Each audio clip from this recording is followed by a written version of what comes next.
Excelente.com.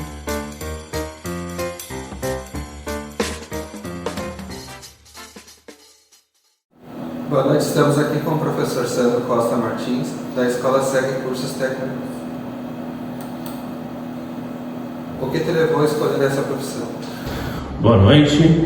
Bruno, o que me fez escolher essa profissão, desde pequeno comecei a estar junto com meus colegas, a gente começar a trabalhar estudando. Então, nas pequenas brincadeiras, a gente fazia alguns estudos, né? Brincando de professor, né? E com isso fez com que eu buscasse, então, a parte da docência, então, como profissão. Tempo de profissão. De tempo de profissão, eu comecei a trabalhar como professor desde os meus 17 anos. Então, aí nós temos 23 anos aí dando aulas na parte de informática. Quando está em aula, o que você sente?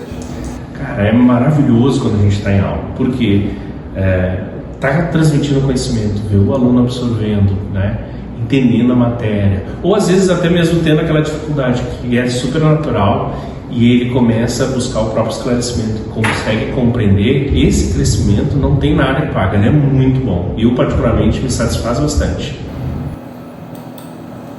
Conte um pouco sobre a sua história profissional. Bem, eu, como falei, né, comecei desde os meus 17 anos trabalhando nessa parte da docência, mas também eu trabalhava como programador. Então eu sempre desenvolvi essas duas habilidades, né, para poder trabalhar, tanto dando aula como também como programador. Dentro desse período aí, eu trabalhei em algumas agências, trabalhei em algumas universidades como programador, né, e também sempre na formação da parte técnica, né, dando as aulas. Então, e hoje também sigo mais direcionado para a parte da educação, né, formando em novos desenvolvedores, novos jovens, né, formando uma galera aí para que possa trabalhar na área da tecnologia. Hora dos nossos patrocinadores. SEG, a maior escola de cursos técnicos do Rio Grande do Sul, com sede em várias cidades e com os seguintes cursos: técnico em informática, técnico em enfermagem e muito mais. Venha para SEG você também. Como você vê o conhecimento que passou para os seus alunos? É muito satisfatório, porque quando a gente percebe que o aluno consegue desenvolver essa habilidade, ele consegue compreender o conteúdo, isso é fantástico. E aí depois disso ele começa a ter a aplicabilidade dos conhecimentos dele, desenvolvendo com os recursos tecnológicos e depois mais à frente já trabalhando e aplicando o que a gente aprendeu. É muito bom, é muito positivo. E quando ele consegue desenvolver a própria carreira, desenvolver o próprio segmento, é fantástico. Algum aluno já te surpreendeu com o que aprendeu em sua aula? Conte em breve. Eu acho que sim. Se for parar para ver, todas as aulas elas sempre me surpreendem. Eles sempre me surpreendem com o processo que estão construindo, com as brincadeiras que eles estão tendo, porque quando eles estão brincando no processo da construção, é o momento que a inteligência deles está se divertindo. Então, durante esse período, é muito satisfatório de ver, né? Então, temos alguns projetos, algumas construções. Agora, recentemente, eu estou com 2 projetos junto com uma turma, onde eles têm que fazer um projeto de filme e também fazer um podcast. Está muito bacana de ver os resultados que eles estão produzindo, o engajamento que eles têm e o resultado que eles vão nos entregar. A tecnologia de ponta é uma realidade no ambiente de ensino? Não, ela não é uma realidade no ensino. Hoje é muito difícil, assim, se a gente for parar para ver, né, os professores, né, isso de todas as áreas, conseguir estar aplicando recursos tecnológicos, né? Então, o desenvolvimento tecnológico dentro da educação, ela ainda engatinha muito. Então, falta o quê? Falta incentivo para a utilização das metodologias com a parte da tecnologia, falta muitas vezes o interesse de fazer a busca, às vezes também o sair do olhar mais clássico, né, do tipo, eu já aprendi desse jeito, eu sempre dei aula desse jeito e eu vou viver, morrer e dando aula desse jeito. Então, aplicar a tecnologia em sala de aula, ele é um pouco difícil, principalmente para as outras áreas. E falta ainda hoje, se a gente for parar para ver, incentivo. Falta incentivo de governo, falta incentivo, muitas vezes até da própria escola, uma motivação para que a gente possa, então, desenvolver não só para a educação para jovens, mas também para a educação num todo. E muitas vezes basta só fazer pequenas brincadeiras, né? Desenvolver alguns processos gamificados com algumas plataformas que a gente chama educacionais.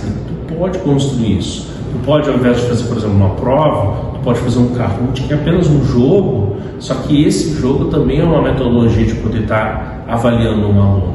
Você pode fazer um caça-palavras digital, que também é um processo de avaliação. Tu pode fazer ele também físico, só que o processo, quando ele está online, tu já tem esse resultado. Então, produzir e trabalhar com o digital, se todos conseguirem começar a trabalhar, vai ser um grande benefício para os estudantes. Eu acho que ainda falta muito para a educação ainda seguir. Já temos grandes passos, isso é verdade, mas ainda carece. O que você acha da inteligência artificial? Eu acho ela muito interessante. Acho que ela é uma ferramenta que vem para agregar bastante. Acredito que nós ainda podemos utilizar e ter um grande benefício com ela. O nosso maior problema é que hoje o jovem ou o próprio estudante, ele acha que aquilo ali só é a nova resposta dele. Ele achou um ChatGPT, por exemplo, uma nova ferramenta de pesquisa. Que aquilo ali, ele só vai trocar as palavras, nunca vai dar o mesmo resultado. Então ele não entende isso como sendo uma ferramenta de benefício, mas sim uma ferramenta para encurtar o seu processo de aprendizagem, apenas para poder entregar uma tarefa. E muitas vezes isso vai prejudicar ele. Ele não percebe isso na hora, porque ele só se satisfaz com a entrega de uma tarefa que vai produzir um resultado, uma coisa assim, né? E não no processo. Agora, quando você consegue entender que o ChatGPT é uma ferramenta de IA, por exemplo, ela pode ter um grande benefício, né, no aumento e na velocidade do teu raciocínio, aí sim, ele é um grande benefício. Se tu hoje me perguntar, tu acha que tem possibilidade de aplicar no ChatGPT, as IAs dentro da sala de aula? Até tem.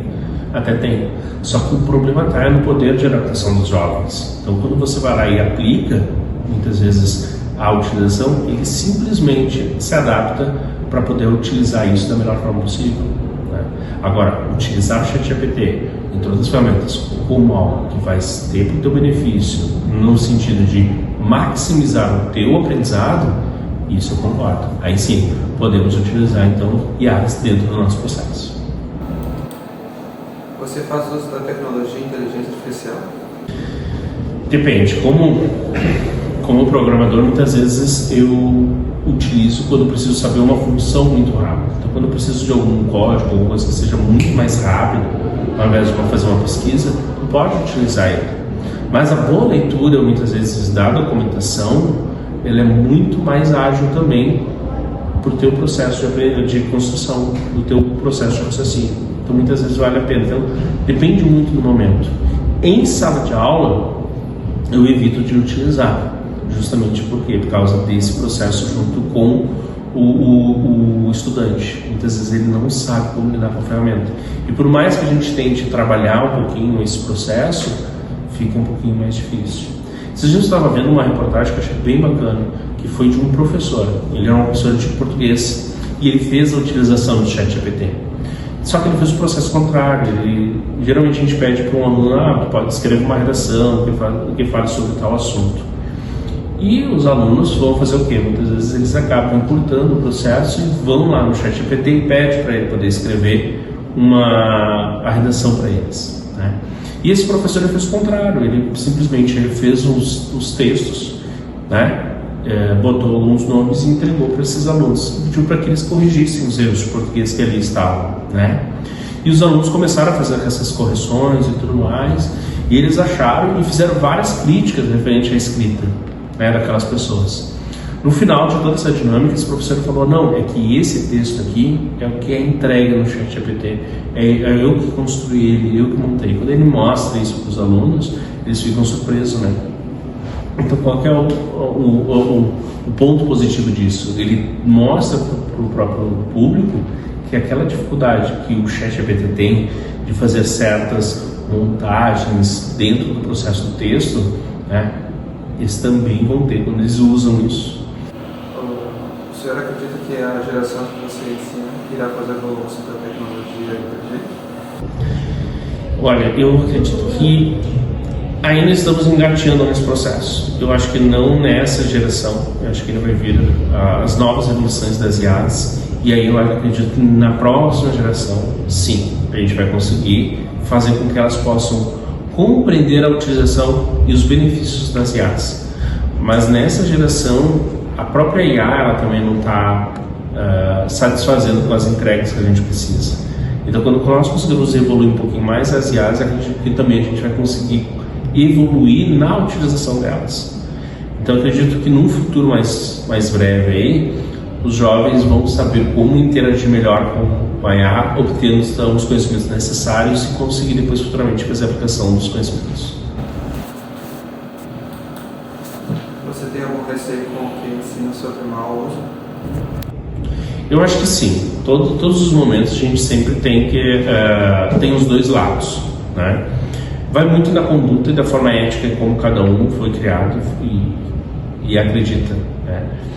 Então, quando a gente fala em desenvolvimento na parte da programação, ele pode utilizar tanto no benefício da programação, né, para o desenvolvimento do site, para o aplicativo e tudo mais, mas dependendo da sua conduta ética, da forma de como ele foi se desenvolvendo como pessoa, ele também pode desenvolver outras aplicações que vão gerar, né, algum transtorno, não só para ele, mas também para as outras pessoas. Então isso é muito complicado, né, de como o aluno que está recebendo aquele conhecimento ele vai aplicar. O que a gente tenta fazer é sempre expandir ou desenvolver ele para um lado mais correto, né? Mas às vezes acaba fugindo um pouquinho, né? Você tinha ou tem um sonho de ter outra profissão? Eu não tenho exatamente um sonho de ter uma profissão. Eu acho que eu tenho um sonho como professor. Isso sim, que é conseguir ver o grande desenvolvimento, né, dos jovens e dos estudantes, ver o grande desenvolvimento da sociedade com o conhecimento que eles estão tendo, né, ver como que a gente consegue crescer e evoluir com todo esse crescimento dos estudantes. Eu acho que isso sim, isso para mim é um grande sonho que eu gostaria de realizar, de conseguir ver, né, uma grande mudança. Mas a minha realização, né, eu já ver que o próprio estudante está conseguindo se realizar, né, crescer e evoluir, né, conforme o que se espera, né, já com os conhecimentos que está sendo adquiridos. Muito obrigado, então, professor, pelas respostas. Uma boa noite, então. Muito obrigado, Bruno, pelo convite. Obrigado a todos.